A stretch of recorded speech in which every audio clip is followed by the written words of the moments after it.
painting pals, welcome back to Mandy's Minis, and today we are talking about batch painting, but you knew that from the thumbnail. And as you can see, I have some Tyranids here that I have already started on. I could say that I just did a few basic steps to, help shorten the video, but let's be honest, I didn't think about recording this as a video until just now. So I'll catch you up really quick. I have 23 of these that I have to do. 23 total.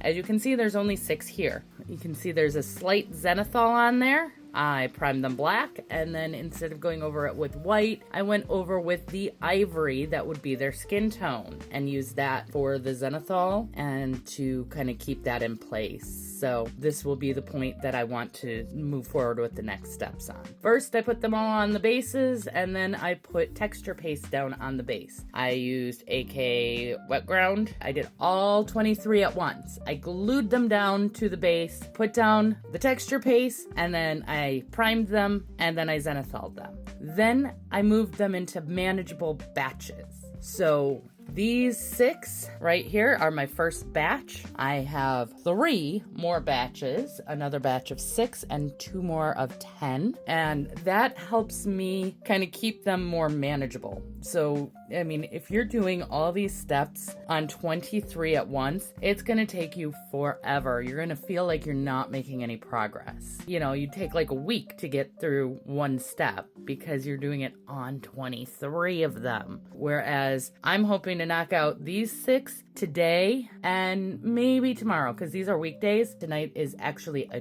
Tuesday, so I worked all day, and this is my 4 or 5 hours I get at night in my studio, and then the same tomorrow. If I'm not finished with these 6 today, then I'll finish them up tomorrow, and then I move on to the next 5. So that's really batch. And it does still make it easier, quicker, and I'm going to show you that. So, sorry, I don't want the video to be totally boring, so I'm going to kind of, let's make them fight, even though they're on the same side. I guess it's just infighting. So, we're going to go ahead and get started on that. These are coming from the Space Marine Recruit Edition, and I'm painting them up to look kind of like they do on the back with a few little tweaks based on some of the other Tyranids I've done recently for this same commission. They all kind of go together. My particular paint scheme is going to use a little bit of an off-white base, and the next thing I'm going to do is put Shyish Purple for their armor coverings. It's a contrast paint. I'm using this as intended, so it'll come down and become both the shadow and the base tone all at once. I know they say shadow, base tone, and highlight, but let's be honest, it's not a miracle. I mean, it's great, but it's not going to do all that. I am not using a good detail brush for this. I'm going to just slather it on those areas.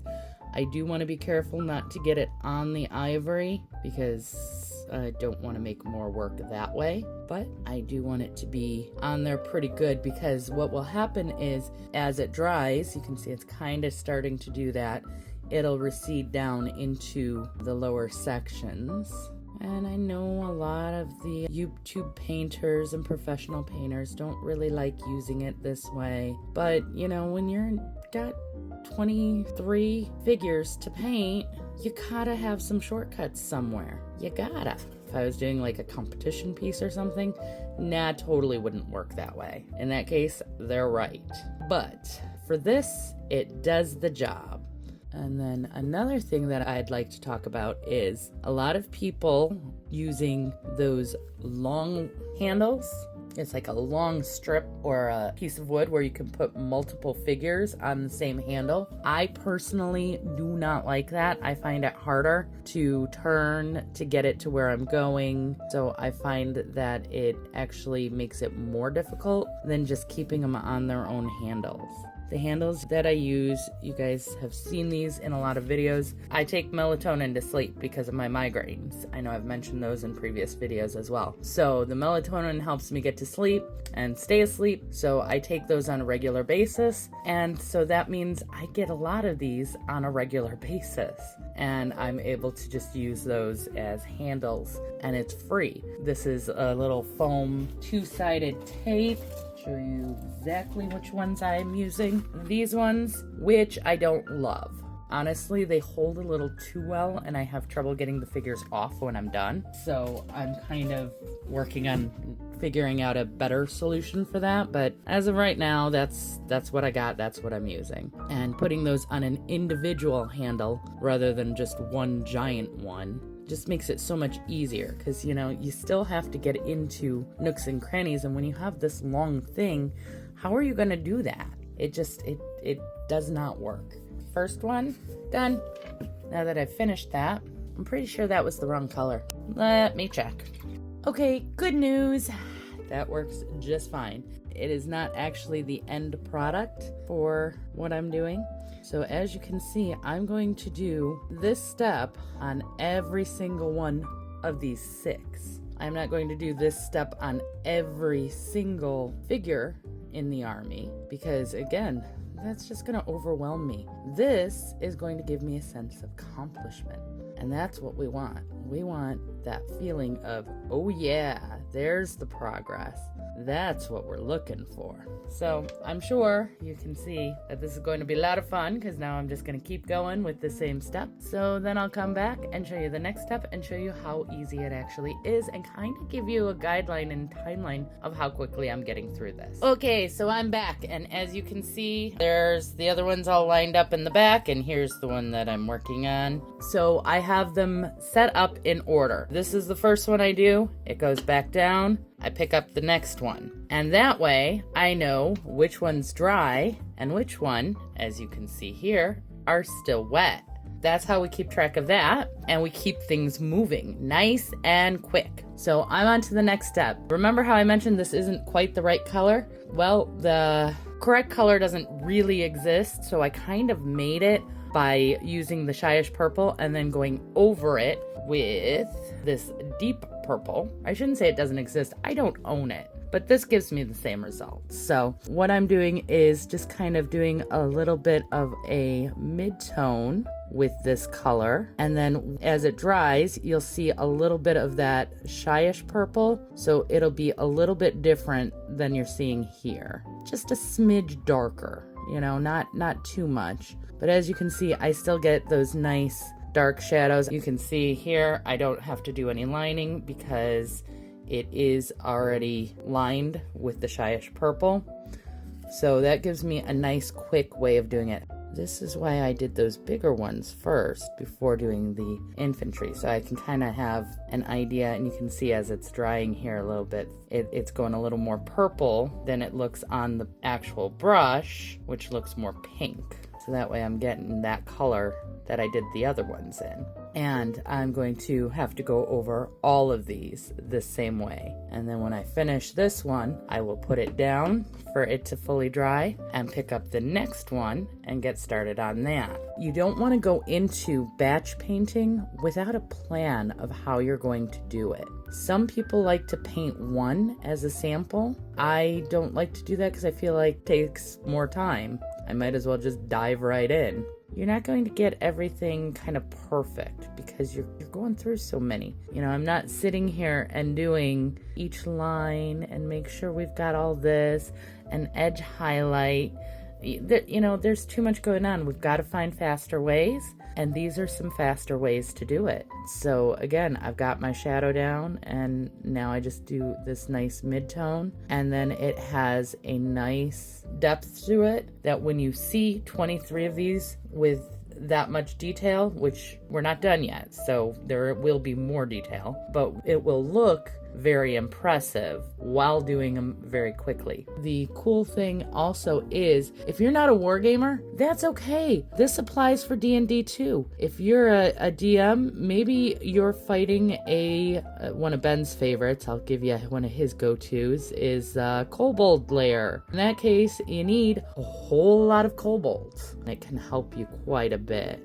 But one of the other things I'm doing is lines for this color instead. So it kind of gives it more of a pattern look. Again, we're kind of adding detail without adding detail. Doesn't have to be everywhere, but just that illusion somewhere. Your eye is going to kind of fill that in. So now we're going to move on to my next step, and this is going to be for some of the details on the figures. And I am about 2 steps away from done, and let me just check the time right now. I've been at this for about an hour and 30 minutes today. So as you can see, it does go much faster than when I'm painting a regular figure. Now what we're going to do is pink tongues. And then also all these little areas in here. After I finish all of that, I'm going to go through and do the blacks for the gun. Then I'll do black on the teeth. So when I come back and do the ivory on the skin, I can grab the teeth and re-highlight those. But then we'll have a little more definition and a little more pop on the teeth. But I try to keep it real short, just a few colors here and there.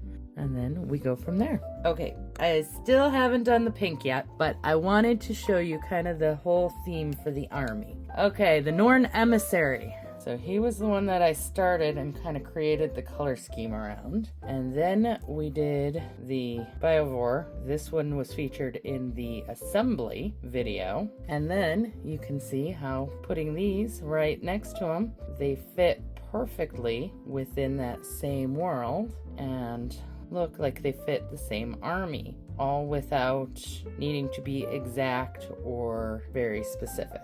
So that's why I'm doing these the way that I'm doing them and in the order that I'm doing them. All right, so now I've got the pinks all done all over, and I just realized that the guns aren't supposed to be all black. So we're doing a different color with those. Yes, unfortunately I have one more step than I thought. So I'm going to use this for certain parts of the gun where it's supposed to be this color. Some of it is supposed to be beige, which is off-white, which is great because we're already there. And then some of it becomes black. So it is just one extra little step. Once again, I'm moving away from my detail brush because I do not want to ruin that. I have used my detail brush for the last 2 steps, but contrast paint, I don't want to be on it.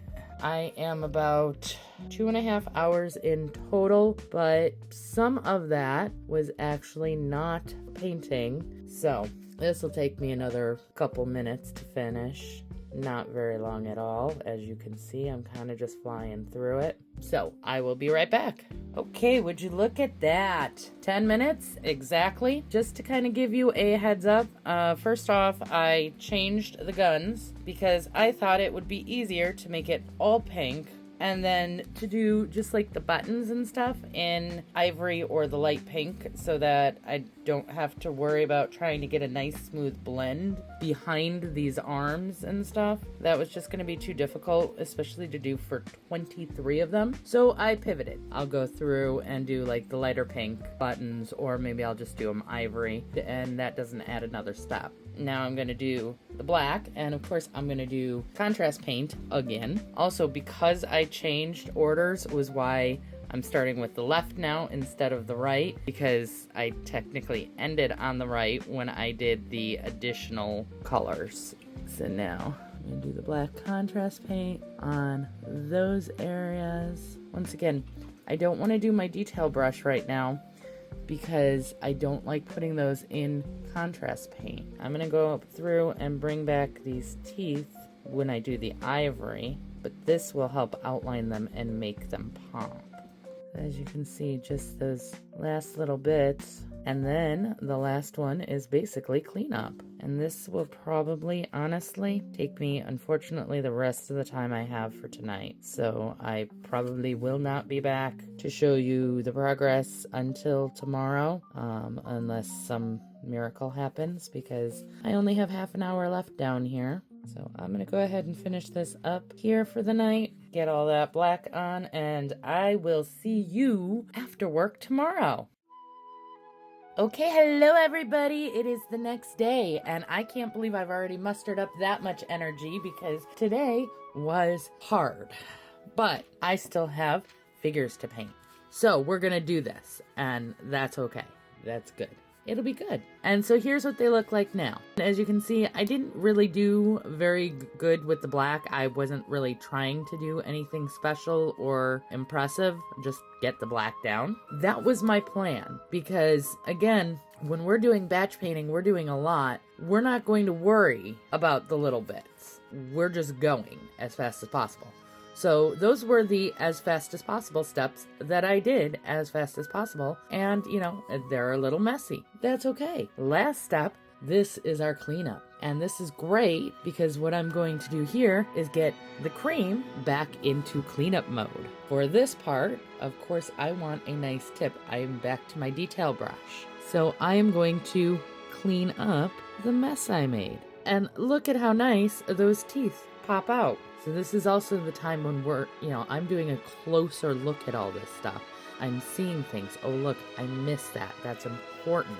No, we do not just continue on with the ivory.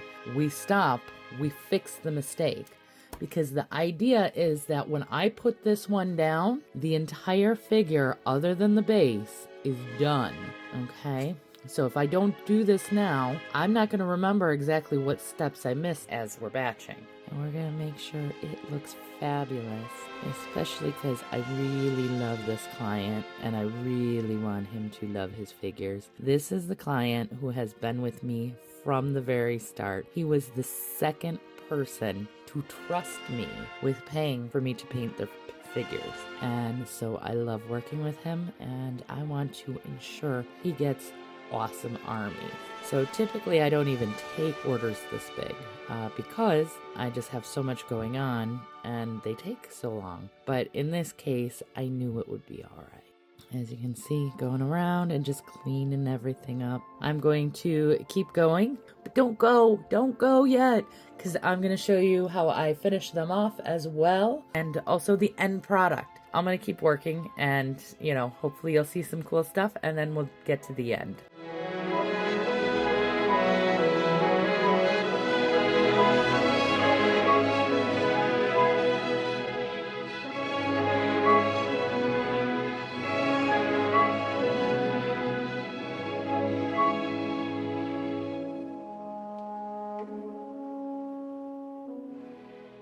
Okay, I'm back. And to give you a little bit of context of where we are, we have a whole lot of Tyranids. That's right, all of them. Now, I started filming on Thursday evening, which means day 2 was Friday evening after work. Saturday, I had an obligation and was not able to paint these that day. And then Sunday, I spent the entire day painting. So there they are, 22 of them all done in 4 days. We are now at Monday night after work and I'm ready to start on basing. We're gonna base the same way in a batch, but we're doing all of them at once. So what I'm gonna do is go through with some contrast paint and I'm gonna pick the same paint that I used on the previous ones. So I'm gonna put that down.